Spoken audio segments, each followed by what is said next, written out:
Good morning to all of you. बेटे आज हम पढ़ेंगे बेसिक नेटवर्क टूल्स। जो नेटवर्क टूल्स और कमांड्स होती हैं वो बेसिकली क्यों यूज़ होती हैं।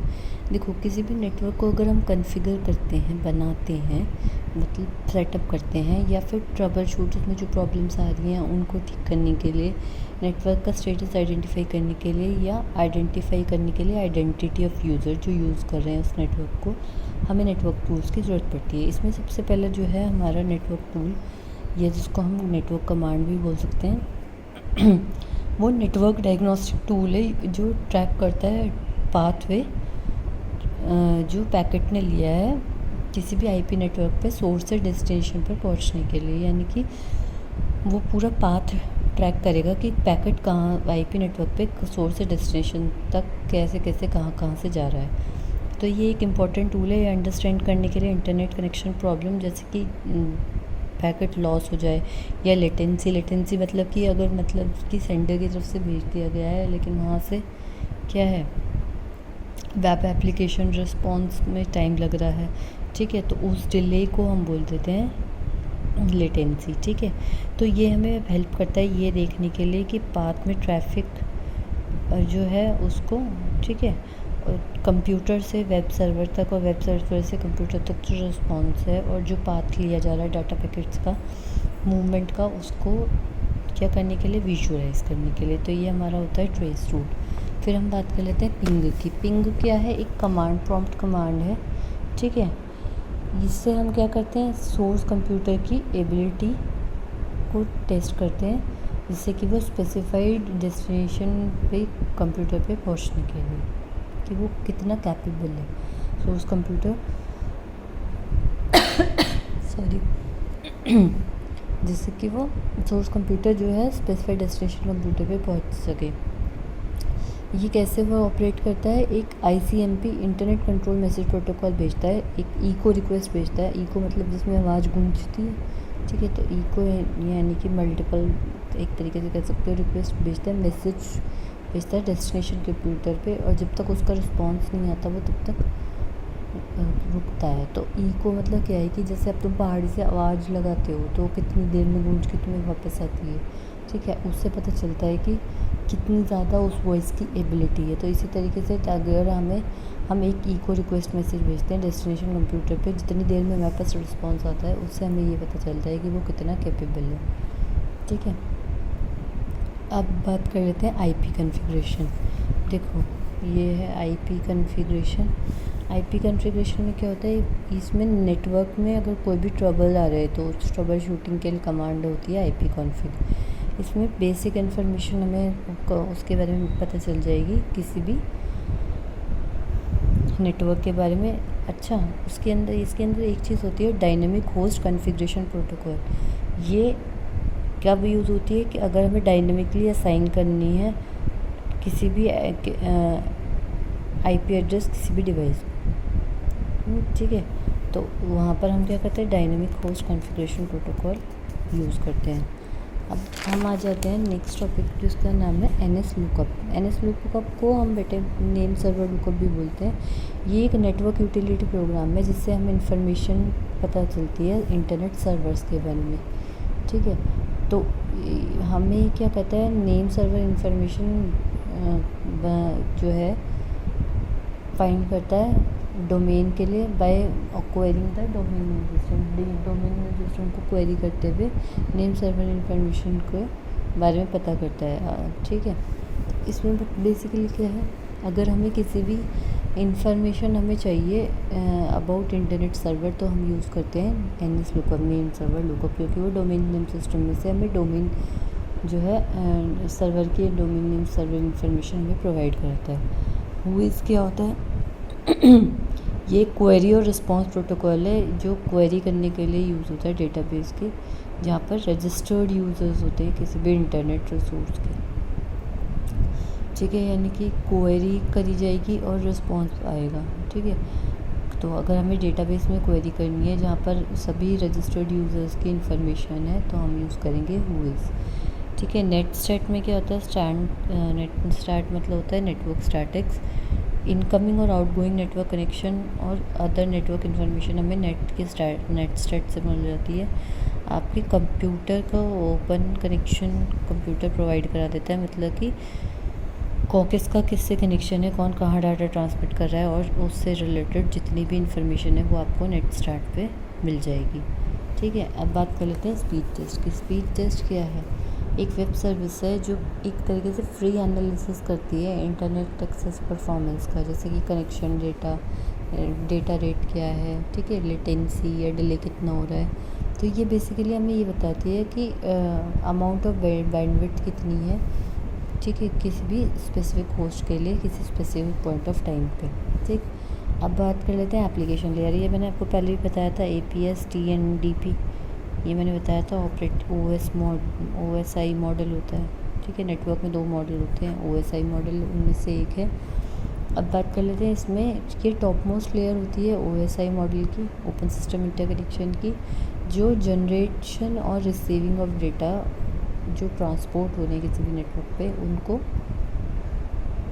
चेक करती है। ठीक है, तो कोई भी चेंजेस अगर मैनिपुलेशन मतलब चेंजेस, अगर हम कुछ भी बदलाव कर रहे हैं उसमें जिससे कि यूज़र या सॉफ्टवेयर एक्सेस कर सके नेटवर्क को, तो वो सारा काम कहाँ पर होगा? एप्लीकेशन लेयर के अंदर। ठीक है, अब बात करते हैं HTTP की, हाइपर टेक्स्ट ट्रांसफ़र प्रोटोकॉल। ये एक प्रोटोकॉल है जिससे हम डेटा को एक्सेस करते हैं वर्ल्ड वाइड वेब पे। ठीक है, तो HTTP के अंदर 2 हमारे फंक्शंस होते हैं, एक तो FTP और SMTP। FTP file transfer protocol, simple mail transfer protocol, ये दोनों ही जो प्रोटोकॉल्स हैं ये किसके अंदर काम करते हैं? HTTP के अंदर। ठीक है, तो जैसे कि क्लाइंट ने रिक्वेस्ट किया एक पेज, तो इन रिस्पॉन्स जो है HTTP क्या करेगा? रिटर्न करेगा एक कोड उस वेब पेज के लिए। ठीक है, तो ये एक प्रोटोकॉल है जो वर्ल्ड वाइड वेब, जो आप नेट पे सर्च करते हो, यहाँ पर लिखते हो, ठीक है, यहाँ पर यूज़ होता है। तो ये एक तरीके से जब हमारा जो क्लाइंट किसी पेज के लिए रिक्वेस्ट करता है ओवर द नेटवर्क, ठीक है, तो उस जो HTTP रिक्वेस्ट कोड भेजा जाता है वेब पेज के लिए। ठीक, तो ये बेसिकली प्रोटोकॉल ये बताता है कि मैसेज किस तरीके से बनाया गया, फॉर्मेट किया गया, किस तरीके से ट्रांसमिट किया गया, और वेब सर्वर्स और वेब ब्राउज़र में कमांड के रिस्पॉन्स में वो क्या एक्शन परफॉर्म करेंगे। ये सारी चीज़ें जो कौन गवर्न करता है? HTTP। ठीक है, उसके बाद HTTP ट्रांजैक्शन देख लेते हैं। ट्रांजैक्शन जो है हमेशा क्लाइंट और सर्वर के बीच में होगा। क्लाइंट इनिशियलाइज़ करेगा ट्रांजैक्शन, सेंड करेगा रिक्वेस्ट मैसेज, और सर्वर रिप्लाई करेगा by sending a response message.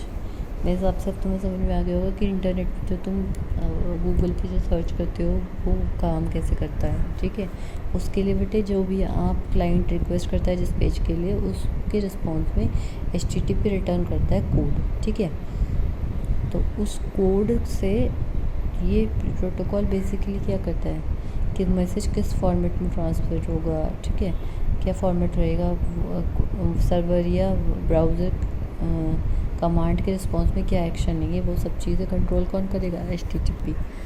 जो अब वर्किंग ऑफ ईमेल जो है ये आप लोग खुद पढ़ेंगे, इसके नोट्स बना के सब मुझे बताएंगे। ठीक है, ये बहुत इजी टॉपिक है तो इसको मैं भी यहाँ पे छोड़ रही हूँ। ठीक है, ये आप देखते हैं HTTPS में क्या होता है? HTTPS सिक्योर वर्जन है HTTP का। ठीक है, HTTP आपने देखा ही होगा, आप जैसे सर्च करते हो तो HTTP लिखा आता है ये यहाँ पर। ठीक है, तो अगर यहाँ पर S भी जुड़ जाए तो वो सिक्योर कनेक्शन है HTTP, लेकिन उसका सिक्योर कनेक्शन है जिसमें आपके बीच में जो ब्राउज़र है और वेबसाइट है उसके बीच में डेटा ट्रांसफ़र करने के लिए, डेटा सेंड करने के लिए यूज़ होता है, जिसमें जितने भी जो हमारी कम्युनिकेशन हो रही है ब्राउज़र और वेबसाइट के बीच में वो क्या होगी? इनक्रिप्टेड फॉर्म में होगी। ठीक है, यानी कि प्रोटेक्टेड होगी एक तरीके से, वो कोडेड फॉर्म में। ठीक है, तो इससे हमारा डेटा क्या है, और अगर हमें ऑनलाइन ट्रांजैक्शन करनी है तो वो हमेशा कॉन्फिडेंशियल लेंगी। जैसे ऑनलाइन बैंकिंग या ऑनलाइन शॉपिंग ऑर्डर फॉर्म्स, तो उसमें हम कहाँ क्या यूज़ करते हैं? HTTPS। अब बात कर लेते हैं नेटवर्क एप्लीकेशन की। नेटवर्क एप्लीकेशन क्या होता है? जो नेटवर्क सॉफ्टवेयर एप्लीकेशंस होती हैं जो यूटिलाइज़ करती हैं इंटरनेट का या नेटवर्क हार्डवेयर इंफ्रास्ट्रक्चर का यूजुअल फंक्शन परफॉर्म करने के लिए। ठीक है, जैसे कि हम फाइल ट्रांसफ़र करें विद इन द नेटवर्क, तो हमारे ट्रांसफ़र करने के लिए data from one point to another हम within the network use करते हैं नेटवर्क एप्लीकेशन। ठीक, तो इसमें पहले आपका आ जाता है रिमोट डेस्कटॉप। ये एक सेपरेट प्रोग्राम है जो अलाउ करता है यूज़र को किसी भी ऑपरेटिंग सिस्टम को एक्सेस करने के लिए, किसी भी टू एक्सेस करने के लिए ऑपरेटिंग कंप्यूटर सिस्टम के डेस्कटॉप को। ठीक है, तो एक ये रिमोट डेस्कटॉप एक सेपरेट प्रोग्राम है। ठीक, उसके बाद बात कर लेते हैं रिमोट लॉगिन की। रिमोट लॉगिन क्या होता है, इसमें कि ये क्या करता है, यूज़र को कनेक्ट करने के लिए होस्ट कंप्यूटर से वाया नेटवर्क या डायरेक्ट टेलीकम्युनिकेशन नेटवर्क के द्वारा, और उसका इंटरेक्शन कराने के लिए होस्ट के साथ हम यूज़ करते हैं रिमोट लॉगिन। ठीक है, जैसे कि अगर एक तरीके से किसी भी कोई ऑपरेटिंग कंप्यूटर सिस्टम डेस्कटॉप है, उसको अगर यूज़र एक्सेस करना चाह रहा है तो उसको हम बोल देते हैं रिमोट डेस्कटॉप। और रिमोट लॉगिन का मतलब क्या होता है कि वो किसी ओवर द नेटवर्क अगर लिंक करे, ठीक है, और इंटरेक्ट करे होस्ट के साथ, तो उसको रिमोट लॉगिन बोलते हैं। इसके अंदर हमारी एक चीज़ आती है टेलनेट। टेलनेट में क्या होता है, रिमोट लॉगिन क्या करता है, उसका ओरिजिनल यूज़र नहीं होता उस पर्टिकुलर टर्मिनल का, लेकिन फिर भी उसको रिमोट लॉगिन मतलब बाहर से यूज़र उसको लॉगिन कर सकता है। ठीक है, तो जो यूज़र लॉगिन कर रहा है वो अपने सिस्टम में, वो एक्सेस उसको मिल जाती है दूसरे यूज़र सिस्टम को भी एक्सेस करने की।